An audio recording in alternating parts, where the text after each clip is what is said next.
நம் ஆண்டவர் இயேசு கிறிஸ்துவின் நாமத்தினால் மகிழ்ச்சியும் சமாதானமும் நம் அனைவரோடும் இருப்பதாக. 1 கொரிந்தியர் 1:26-31 முடிய.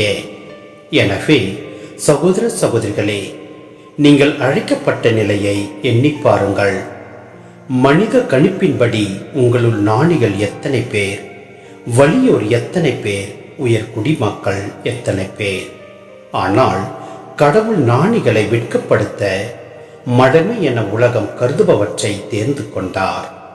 அவ்வாறே வலியோரை வெட்கப்படுத்த வலுவற்றவை என உலகம் கருதுபவற்றை தேர்ந்து கொண்டார். உலகம் ஒரு பொருட்டாக கருதுபவற்றை அழித்துவிட அது தாழ்ந்ததாக கருதுபவற்றையும் இகழ்ந்து தள்ளுபவற்றையும் கடவுள் தேர்ந்தெடுத்தார்.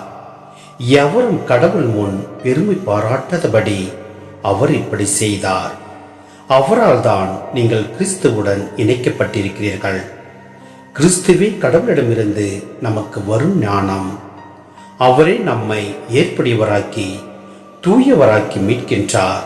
எனவே மறைநூலில் எழுதியுள்ளவாறு பெருமை பாராட்ட விரும்புகிறவர் ஆண்டவரை குறித்தே பெருமை பாராட்டட்டும்.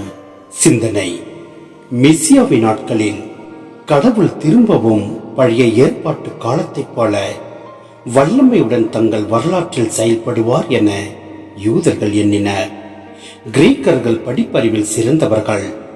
கடவுளை அறிவுபூர்வமாக அறிந்து அடைந்து விடலாம் என அவர்கள் நம்பினார்கள். ஆனால் சிலுவையின் வல்லமையும் ஞானமும் மனிதரை கவரும் வகையில் சொல்லடகிலோ வல்ல செயல்களிலோ அமையாமல் மனிதரை உள்ளிருந்து உருமாற்றும் அருளில் அமைதியில் அடங்கியிருக்கின்றது. கொரிந்திய கிறிஸ்தவர்களில் பெரும்பாலானோர் ஏழைகள், உயர்குடியினை சாராதோர். கடவுள் இத்தகையவரைத்தான் தம் பிள்ளைகளாக தேர்ந்தெடுக்கின்றார். ஏனெனில் கடவுள் சிலுவையின் ஞானத்தின்படி உலகோடு உறவு கொள்கின்றார். எனவே அவ்வுறவில் நாம் பங்கு கொண்டு நம் வாழ்வை நம் ஆண்டவரிடத்தில் ஒப்புக் கொடுப்போம். எல்லாம் வல்ல இறைவன் நம்மை நிறைவாய் ஆசீர்வதிப்பார். ஆமேன்.